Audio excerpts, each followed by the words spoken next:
Economics की सबसे बड़ी विशेषता है कि परंपरागत अर्थव्यवस्था को तो आपको जानना ही जाना, you must have to know about this. Bihar से रिलेटेड मैंने बड़ी मेहनत करके बड़ी अच्छी किताबें लिखी है किरण प्रकाशन से। मत पढ़ें, हमको गाली दे, लेकिन किताब को एक बार देख ले। नमस्कार, मैं पूजा प्रिया और आप देख रहे हैं बिहार इंसर्ट्स। तो एपिसोड नंबर 4 है ये, और एक बार फिर से हम गुरु रहमान के पास आए हैं।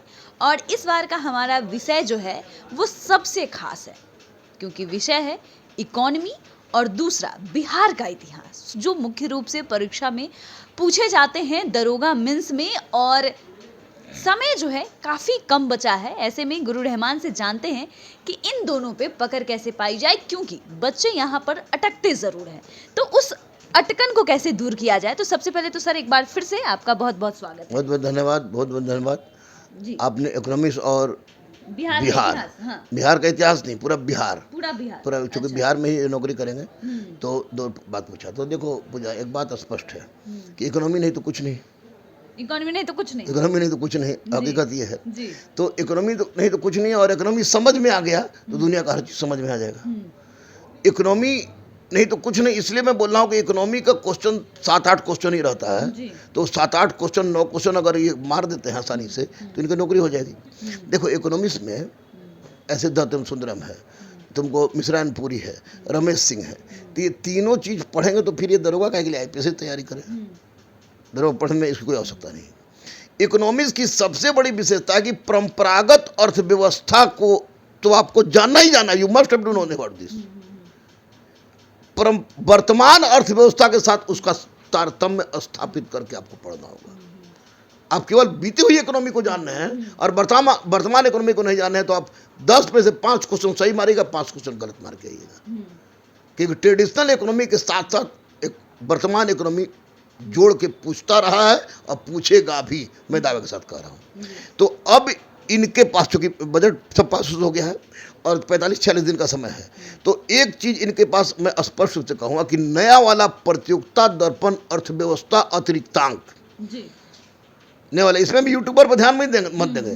बहुत सारे लोग तो मैथ पढ़ाते पढ़ाते इकोनॉमिक्स पढ़ाने लगे, हिस्ट्री पढ़ाने लगे, तो यूट्यूबर्स पर ध्यान नहीं देके ये प्रतियोगिता दर्पण अर्थव्यवस्था अतिरिक्तांक एट एनी कॉस्ट उसको पढ़ लें और जल्दी जल्दी पढ़ें। और साथ साथ ये देखें कि ये जितना उसका क्वेश्चन दिया गया है 900 से ज़्यादा क्वेश्चन है, तो वो सारा क्वेश्चन को एकदम रगड़ के पढ़ लें। जो क्वेश्चन नहीं आ रहा है और इम्पोर्टेंट लग रहा है उसको कॉपी पर उतार लें, एक बात हो जाएगा।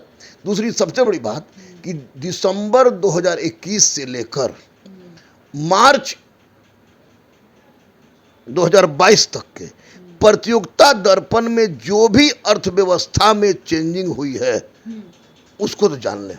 GDP क्या है, हमारा रेपो रेट क्या है, हमारा बैंक रेट क्या है, हमारा वैश्विक रूस यूक्रेन युद्ध के पश्चात हमारे अर्थव्यवस्था पर क्या प्रभाव पड़ रहा है, जितने भी बेसिक कंसेंट है, मुद्रास्फीति क्या है, रिजर्व बैंक क्या है, मुद्रास्फीति की वर्तमान स्थिति क्या है, GDP क्या है, NNP क्या है, सबको देख के आपको करंट के साथ जोड़ के देखे, निश्चित रूप से फायदा करेगा। और हमने देखा है पूजा, एकदम स्पष्ट से मैं बता दूं आपको कि जब भी मैं परीक्षा देने जाता था तो BPSC के तमाम इकोनॉमिक प्रश्न में जितने भी करंट प्रश्न होते थे वो प्रतियोगिता दर्पण में से होते थे।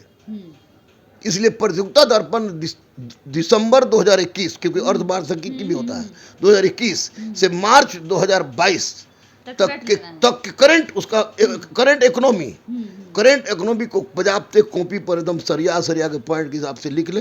वर्तमान में GDP क्या है, वर्तमान में बैंक रेट कितना है, रेपो रेट कितना है, CRR कितना है, वो सब लिख ले। और जितनी योजनाएं इकोनॉमी से संबंधित केंद्र सरकार की है, जितनी योजनाएं आपको बिहार संबंधित बिहार सरकार की है, उसको एकदम दिमाग में बैठा लें।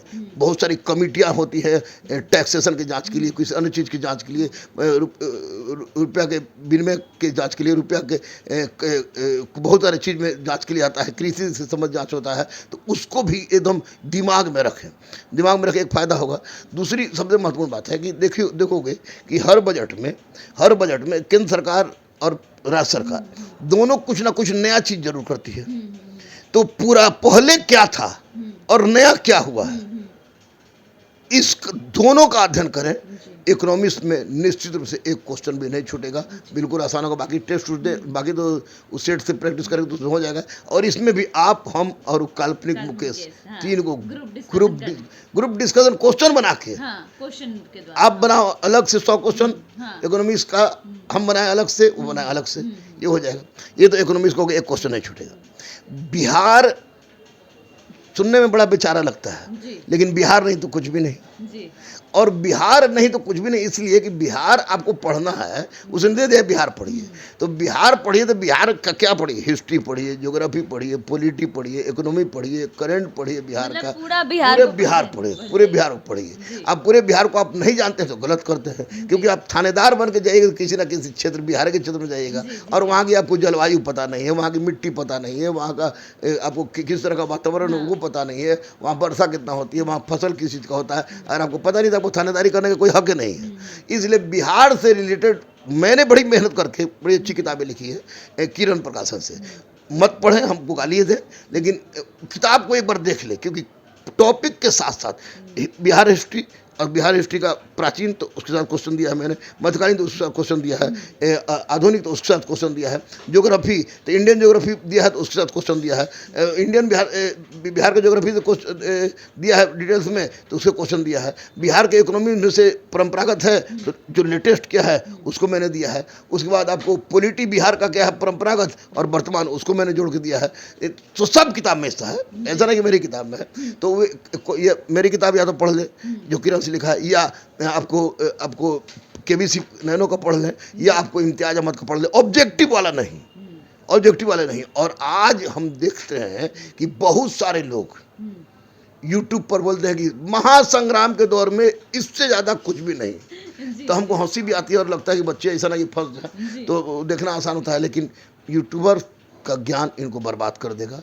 इसलिए प्रचोद दर्पण अतिरिक्तांक चाट के पढ़ें, मैं तो कहता हूँ लव लेटर जैसा उसको।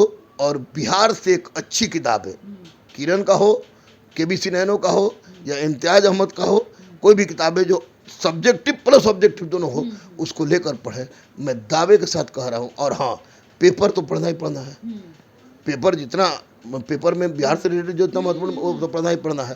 बिहार के महत्वपूर्ण ऐतिहासिक स्थल, बिहार का पूरा मिट्टी, बिहार का जलवायु, बिहार में कहाँ क्या फसल पैदा हो रहा है, क्या नहीं फसल पैदा हो रहा है, ये सब करें। उसके बाद बिहार की पॉलिटी शुरू से लेके 1937 से लेके अभी तक का बिहार की पॉलिटी में क्या चेंज हुआ है उसको, ये बिहार की इकोनॉमी में क्या है, मुख्यमंत्री ने कौन कौन सी योजना लागू की है, पहले से कौन योजना चल रही थी, किस योजना का नाम बदल दिया गया है, किस योजना में केंद्र सरकार राज्य सरकार दोनों का योगदान है, तो सबको अगर लेके हम लोग चलते हैं तो वैसी परिस्थिति में निसंदेह यह फायदे का कारक बनेगा। और बिहार का योजना बिहार के परीक्षा में न पूछे, ऐसा हो ही नहीं सकता है। अगर ऐसा कर लेते हैं, और ग्रुप इसमें भी 100 क्वेश्चन बनाना है, आपको बनाना है, हमको बनाना है, काल्पनिक मुकेश को बनाना है, ये ग्रुप बनाए, दावे के साथ मैं कह रहा हूँ कि इसको सफलता निश्चित रूप से मिलेगी, निश्चित रूप से मिलेगी, और एक क्वेश्चन गलत नहीं होगा, मैं ये दावे के साथ कह रहा हूँ।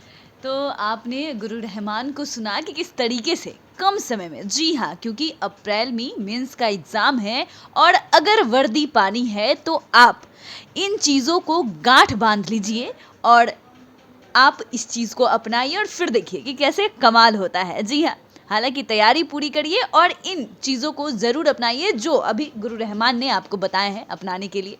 आपको ये वीडियो कैसी लगी हमें कमेंट कर ज़रूर बताएं। आप देख रहे हैं बिहार इन शॉर्ट्स। धन्यवाद।